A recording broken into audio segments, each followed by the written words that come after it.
Good morning, friends. Welcome to my channel. I'm Alicia and I am so glad to have you here. If you're new to this channel, welcome. It is so nice to meet you. And if you are returning, it's good to see you again. I do just want to take a second here to thank all of you so much for supporting my channel. It truly does mean the world to me. I have had so much fun these past couple of weeks creating projects with you and doing some decorating with you. It really has been a lot of fun. I'm especially excited about today's video as we are going to be creating some DIY Easter dishes and a couple of other DIY projects for our Easter tablescapes. And I know that this is just a smidge late as Easter is literally only 2 days away. However, I hope that you can still use a couple of these ideas, even if they are a little last minute. So without further ado, let's hop on into the studio and get started on our first DIY.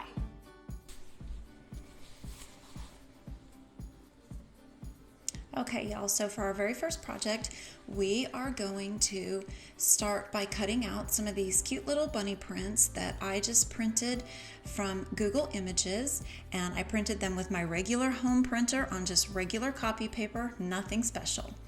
We're going to be decoupaging these images onto our plates, so you will need to have some clear glass plates or clear plastic plates. I found my glass plates at the Dollar Tree, but I have seen them at Walmart, and Walmart also has those clear, like heavy-duty plastic disposable plates as well, and those would work just fine for this project. So anyway, moving on, we're just going to keep cutting out our images. I printed 2 different bunnies. I'm only going to do a 4-piece place setting. So I've got 2 brown bunnies and 2 of these cute little white bunnies. And then I printed out some floral patterns, just 2 of those. And then I'm also going to use 2 napkins, polka dotted napkins that I just had in my drawer.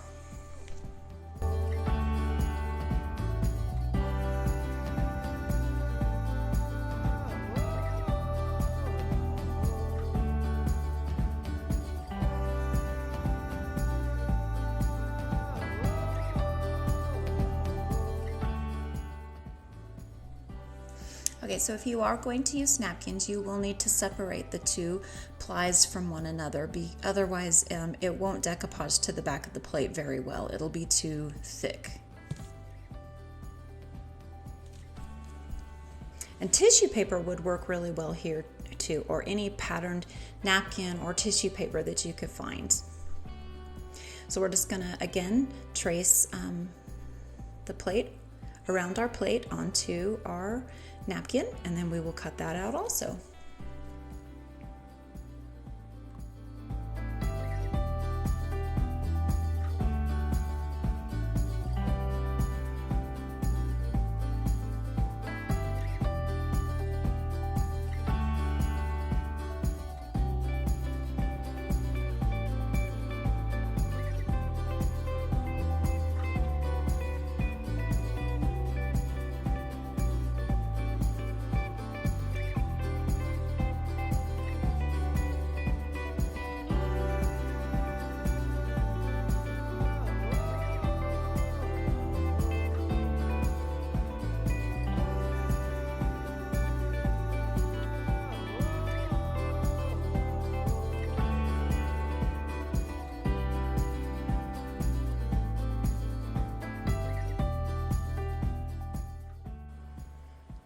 So I am just taking my time here as this tissue paper is a little finicky. It can tear very easily.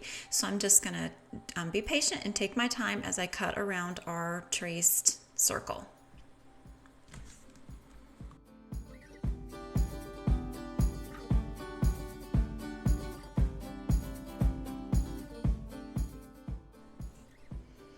All right, now we are ready to decoupage our images onto the backs of our plates. You definitely want to make sure that you decoupage these to the backs, especially if you're going to use them for food. And I did not use the dishwasher safe Mod Podge here, but Mod Podge does make a dishwasher safe if you want to keep these plates forever and ever and be able to wash them. I probably will not, just because I might want to change these out for the next season. However, they are food safe as long as you decoupage your image to the back of the plate. And when you're using the decoupage, I recommend just an inexpensive brush. You don't want to use one of your good brushes here because sometimes the glue doesn't come out. So we're just going to put a light layer of decoupage across our image. You don't want to put too much or it will cause the image to tear. And it might also make the ink smear a little bit if you get it too wet. I made sure that my plate was very, very clean before applying our image. And now I'm just going to smooth it out really good and just keep smoothing it out until we have all the air bubbles out.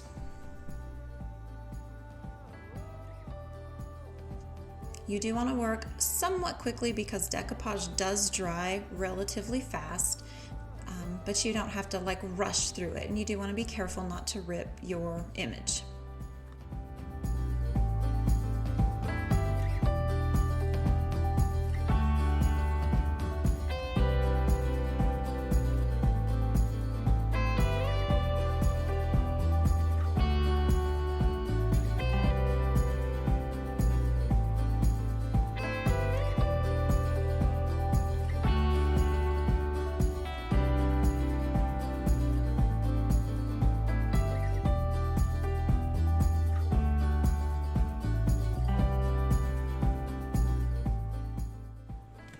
Once you have your image placed and smoothed out where you want it, we're going to go over the entire back of this plate with some more Mod Podge.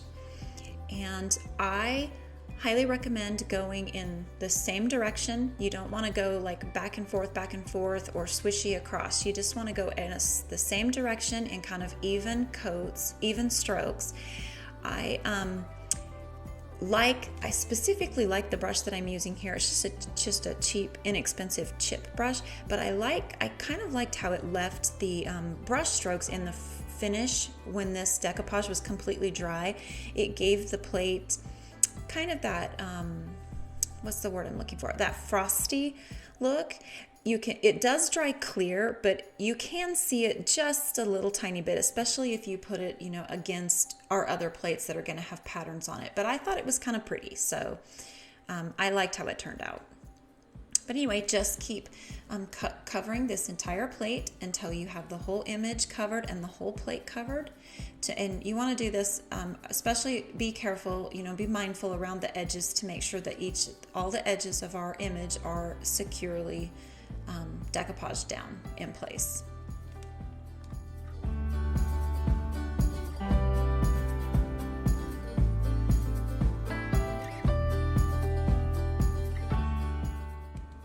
If you get some air bubbles, no worries, just smooth them out with your finger, just gently smooth them out with your finger so that you don't tear the paper, and then go over it a little bit with a little extra Mod Podge.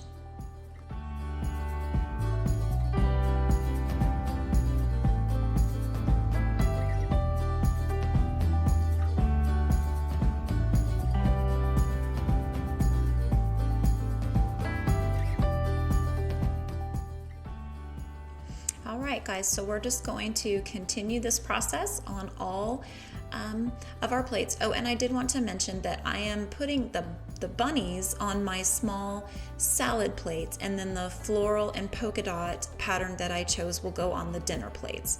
So I'm just going to continue this process on all 4 plates.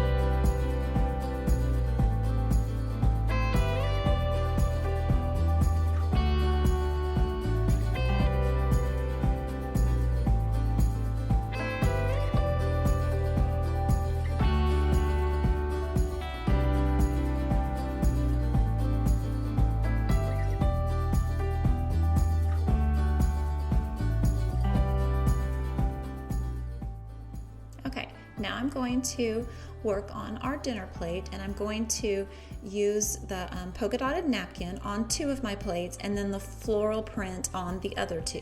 And when you are decoupaging any type of paper that is fairly thin, such as the napkin or a tissue paper or even some wrapping papers, you do want to be careful not to get too much decoupage, or it will really saturate the paper and make it tear very easily. So I just do a really light, even coat across the entire back of the plate. And when you go to put this on, make sure you have it placed just where you want, because once it's down and it doesn't really move at all. You will get some bubbles and some wrinkles, but that's okay. I kind of liked the way it looked with the wrinkles and the bubbles. It just kind of gave it that vintage look. So I'm just going to repeat this process with the 2 polka dotted ones. And once you've got it all smoothed down like this, you will go over this again with another coat of decoupage to seal it in. Doesn't that look so cute?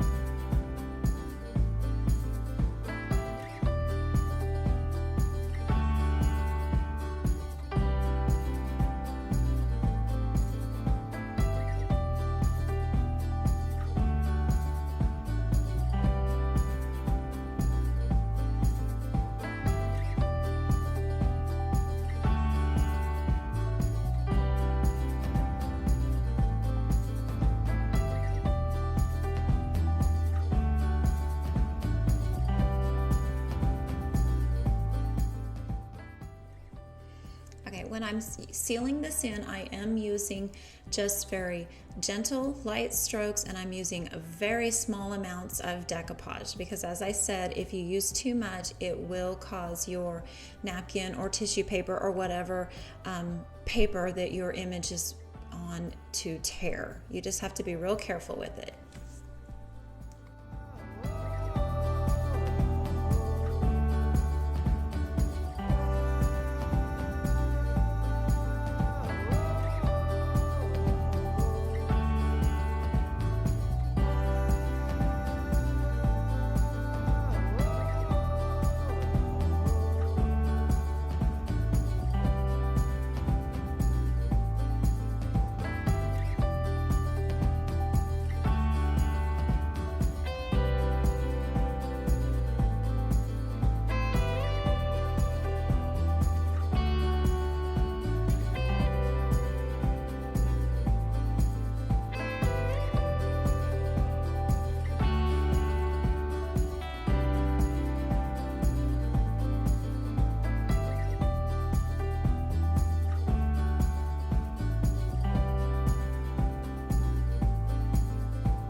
One thing I do want to mention here is when you, just before you place your image down, you do want to make sure that you are placing right sides down so that when you flip the plate over, you are seeing the right side of your image.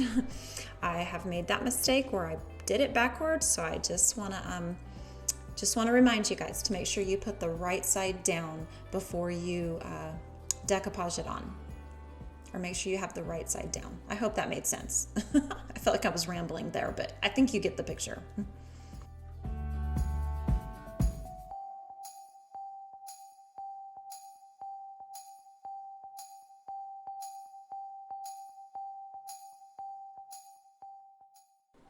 And if you do have some excess overhanging, just go ahead and trim it off like I've done here.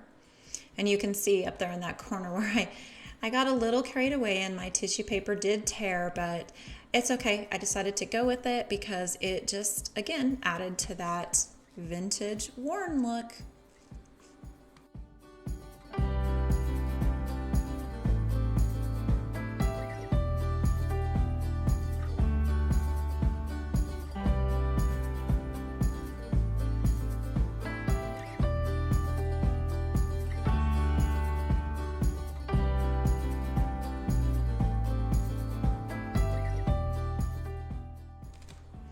may seem like this step is repetitive, but it is important because it does seal in your image and just add an extra layer of protection to your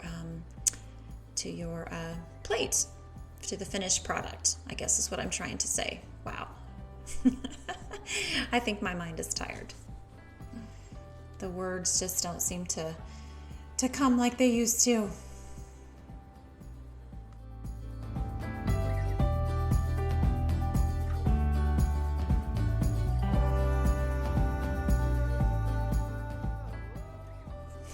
I guess that's what happens when you start to get older.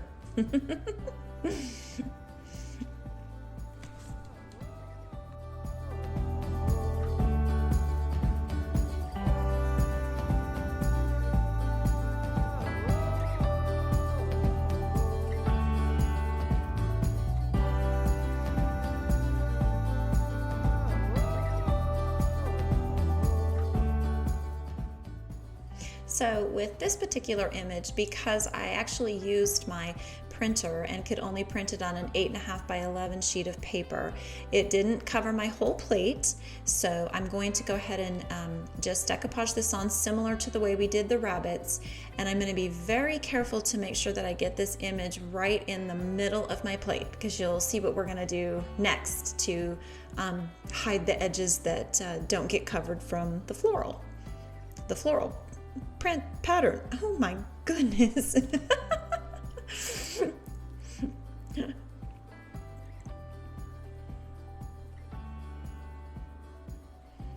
So I'm just going to do this with both of my dinner plates, and then we'll move on to the next step.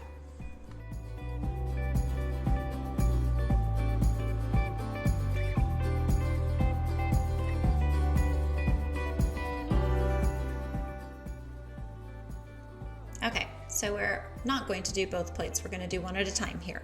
So what we're going to do next is after we've adhered our image to the center of our plate, we're going to take any color that you desire. I chose moss oh gosh, my old brain. Goodness. Okay, let's try that again. This is a Waverly chalk paint in the color moss, and I'm just going to go around all the exposed glass edges of my plate and make sure that I get the paint around my transfer image, my decoupage image. Now we're going to work on the second one, and I did do this originally in pink, which you can see up here in the corner. And while I loved the pink, it didn't quite fit in with my decor. I have a lot of green going on in my decor this spring, and so I liked the green better, so I switched it up. But the pink is really pretty. So if you do decide to do one in pink, let me know. I would love to hear how it turned out for you. You guys can always tag me on Instagram too, over on Instagram at Alicia at Home on Instagram. I would love to see if you tried this. I would love to see how it turned out for you. Please share your pictures with me. I would love that. Anyway, so we're just gonna finish this, and then once the chalk paint is really, really dry, which I did do 2 coats by the way, and I let it dry really well, and then once it's dry, we're going to seal it with the Mod Podge. Just put a coat, I think I just did 1 coat, just 1 coat of Mod Podge over this. Okay, next we're going to do these cute little bowls. You could use these for like little fruit bowls or candy dishes, however, if you just have like something extra at the table that you want. And I just taped off the top portion so that I wouldn't get paint past my line, and then I'm just going to go around the rim in my same green Waverly paint in the color moss, and I just do these to all 4 little bowls. I do this one took 3 coats. I believe I had to do 3 coats on this one. And then once I got all 3 coats of paint around the rim of this, I put a coat of sealer on it with just the Mod Podge, and then let that dry really well. And this is how it turned out. Isn't this pretty, y'all? I really love these. And we created this entire set. Well, it's a 4-piece plate, a 4-piece place setting, and we created these in under 20 minutes actually, or well, in real time, it was about 35 minutes for me. Okay, moving on to our next project, we are going to take this cute old toolbox. Well, it's not really old. Michael actually made this for me, and we're going to paint it up to make it look old. And here I am just using Waverly chalk paint in charcoal, and I paint it on with a pretty thick coat, and then I take a wet wipe and wipe it off to achieve that really cool wood grain look. When you use the wet wipe, the black will seep into the lighter parts of the wood, and then where those darker parts of grain, it just it makes them pop, makes them come out. So I do this to the entire box. I cover the whole box this way, just putting on thick coats of black and then wiping it off and then moving on to the next section. So I'll just let you watch as I do this whole box, because we're going to move pretty quickly from here on out with the rest of our projects, just because I didn't want this video to be 5 hours long.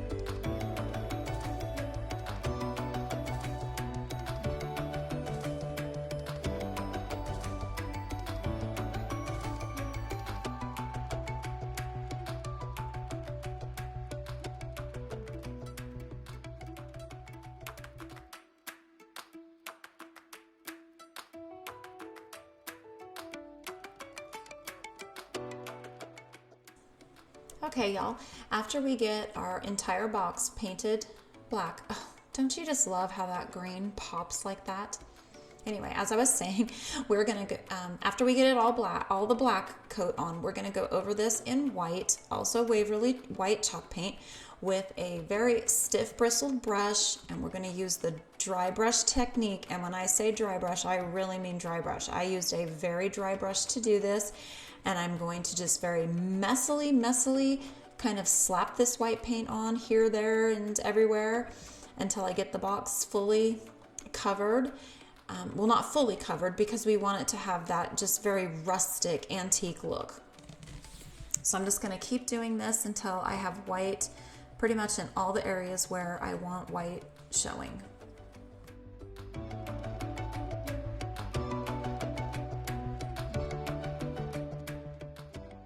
All right, next we're going to stencil just this cute little image on here, or wording.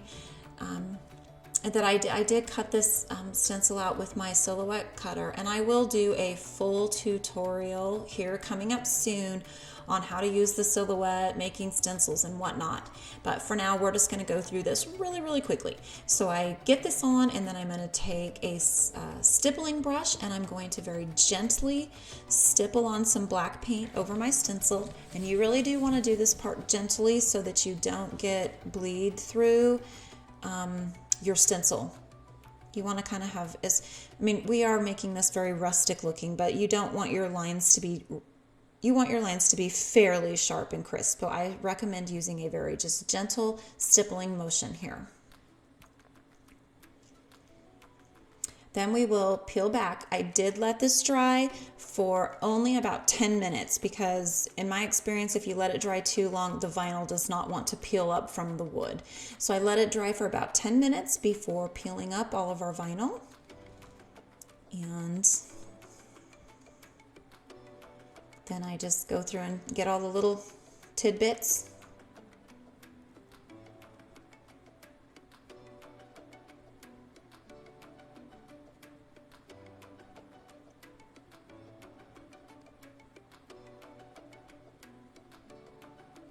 Then I'm going to go over this with a little bit of a sand. You can use a sanding block or anything. I use a nail file when I just want to do these little details because it works the best for me. I did brush over that really, really fast, and I apologize for that, guys, but this video was getting pretty long. So anyway, I just kind of brushed over it a little bit with some filing to give it that just rustic, aged look. Next, we're just going to fill it up with some of our favorite florals. You could use any kind of florals here that you want. I just chose green because that seems to be my favorite color this spring. So that's what I did. I filled it up with all these pretty little green picks. I found most of these picks at Walmart actually, and they were really inexpensive. I don't think I paid more than $2 for any of them. And there it is. That's our final end result. So pretty. I really love it. What do you guys think?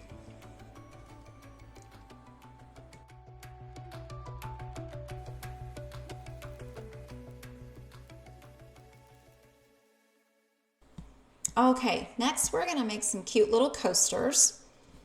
I like to have coasters on my dinner table, and I cut these out on my silhouette also.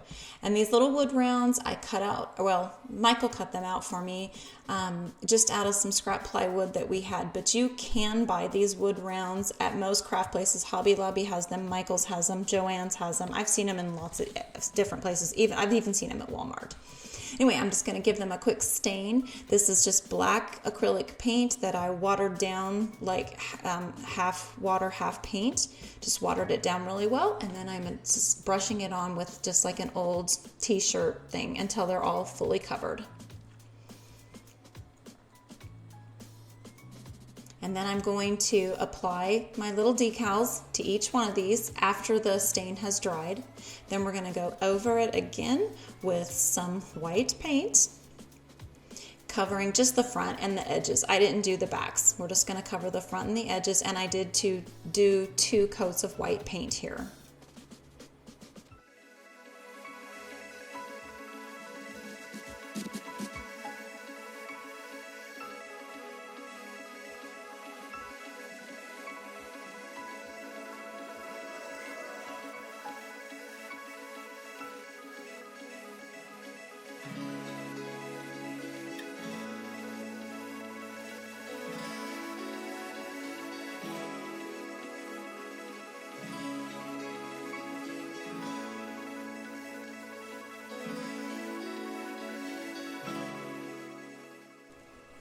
Okay, so after the white coat of paint dried thoroughly, I did let this dry very, very well. We're going to peel up our decals. And this bit is a little bit fiddly and a little bit tricky. And like I said before, we will do a full tutorial on this very, very soon, where I show it to you in real time and in detail. But for now, we're just going to go through this quickly.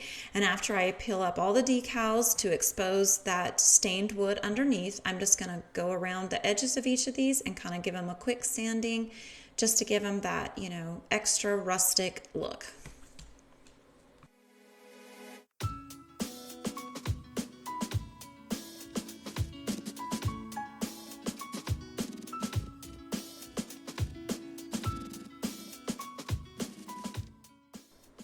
And I did seal them with just some clear, Waverly clear wax after everything was dried. And this is how they turned out. Aren't they so cute? Well, that was a lot of fun. Gosh, I really enjoyed our projects today. Thank you guys so much for spending time with me. I enjoyed your company as we were working on creations for our Easter tablescape. I think we did a good job. I think our table looks kind of pretty. What do y'all think? I know it was last minute, and I really do hope that you'll be able to implement some of these ideas into your Easter tablescape as well. I'm looking forward to Easter. I hope you all have a happy Easter. We're not going to do a whole lot. A couple of our kiddos are coming over, and we're just going to kind of hang out. We actually have snow on the ground, and it is sticking. I cannot believe it. Hopefully it will be gone by Sunday. So we're just going to hang out, probably play some games. All of our kids are grown, and we do usually the adult version of an Easter egg hunt, and it can be kind of competitive, but we still have fun doing it no matter how old we get. How do you guys spend your Easter? Do you have some fun traditions that you like to do? Let me know in the comments below. I would really love to hear all about your traditions.